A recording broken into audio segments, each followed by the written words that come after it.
Welcome back to the Sports Source. This segment brought to you by Southeast Termite and Pest Control, a locally owned, family-owned company since 1971, right here located in Halls in the Knoxville community. These guys do great work, and unlike so many of the local groups that have sold out, they're still right here. Now, the other companies keep the same name, even though the money goes somewhere else because they're owned by some conglomerate, not Southeast Termite and Pest Control. The money is spent here by you. It's spent right back here in the community by them. Southeast Termite and Pest Control is who I use, and I can't say enough good things about them. The Haynes family is fantastic. And another benefit of a local business, you call out there, you may just talk to the owner. Southeast Termite and Pest Control, southeasttermite.com. Okay, I did some research to try and put some hard data behind rather obvious opinions that we all seem to hold. So I'm going to run through this, but let's put this up on screen. What I did was I kind of looked at Tennessee's border states, and then I looked at those states that are a short drive to Tennessee. Now look, I know they recruit Louisiana, they recruited Florida, a lot of recruiting in Florida, but that's a further drive. So let's just look at those states there in the blue that are circled. And I went back and I checked between 95 and 98, when Tennessee was leading up to the national championship, 31 schools inside that circle were ranked in the top 25, finished in the top 25, 31 over a 4-year period. Their average ranking, 14.8. Tennessee was ranked no lower than 9th all 4 years, averaged 5th in the country.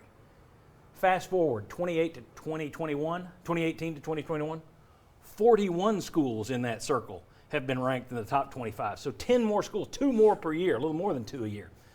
You would think that would bring the average down? No. The average of 41 teams that have been ranked, 10.9. You went from 15th to about 11th, and Tennessee hasn't been ranked in the final polls. So the idea that, well, it's gotten tougher to recruit because teams around you are better, yes, but when you look at the numbers, they've gotten a lot better. It's not just Georgia. It's not just Clemson. It's all the way around. I mean, that average ranking of 10.9 over 41 schools the last 4 years, that's some scary stuff. But I also wanted to look inside that circle, and let's go ahead and flip the graphic here. I wanted to see where the talent is. So what I did was went back and used Ryan's 24/7 Sports Guys top 300 this year. And I counted up the players in this year's top 300 from those states. I also wanted to see pro talent from last year. So I went to the NFL draft last April and saw which of these states had the most guys. I added them up. Okay, Georgia, 48 guys in this year's top 300 combined with last year's draft. Okay, we knew that. That's the place you go if you're Tennessee. Alabama, 19.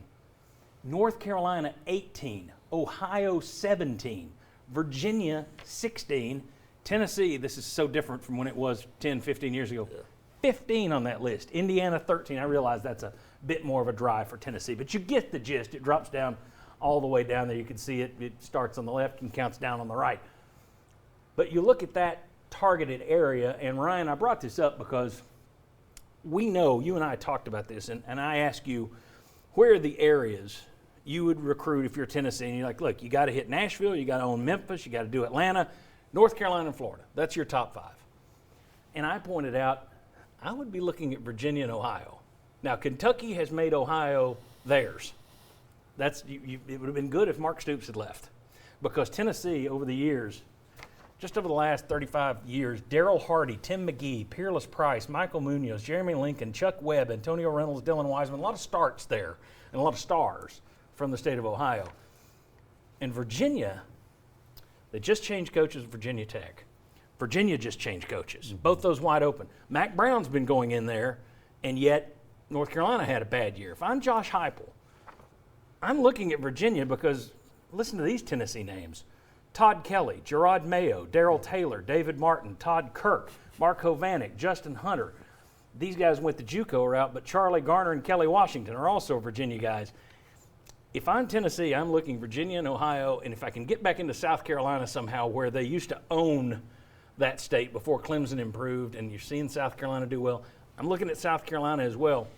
Ryan, your thoughts on where Tennessee might want to start looking elsewhere, or do you simply say you go where your assistants have ties, period?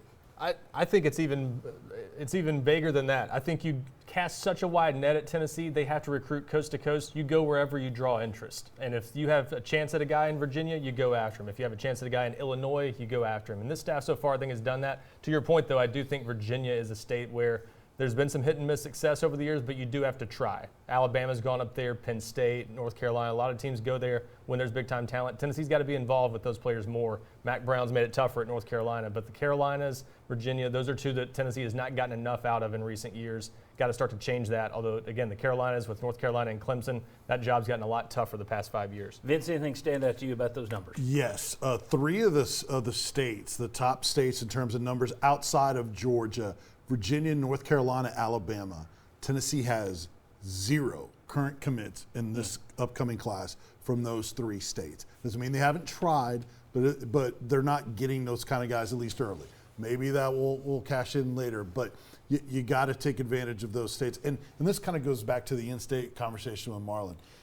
You may not be able to do the damage in recruiting this first season, but man, sometimes when you take over a program, you need those pre-existing relationships to be able to get you on, from the ground running and make an impact that first year when things are working against you. So I think that's still a hurdle and a proving ground this coaching staff is going to have to show that they can overcome. Marlon, Josh, anything to add? Got 30 seconds here.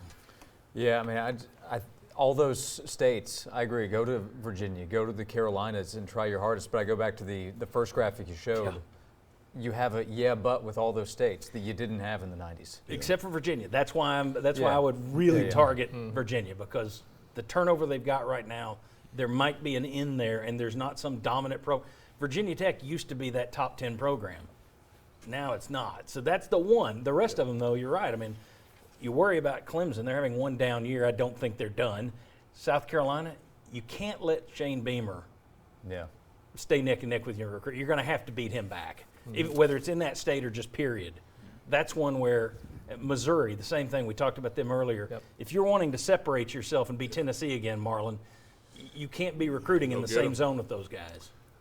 Got to go get them. Sure. one correction: Mississippi, not Alabama. They do have a couple of commits from Alabama. It's just Mississippi was that other state. So. I think that map shows again why Tennessee's got to lock down its own state's talent. That's everybody else around them's talented and getting their own state's players. Tennessee's got to do the same to build back. If you don't win at home, you don't have a chance. Yep. Very good. Vince, Ryan, thanks for being here. I appreciate it. Thank you. Thanks, guys. And when we come back, let's take a look at Tennessee's 2022 schedule. What's to like, what's not to like. Come on back.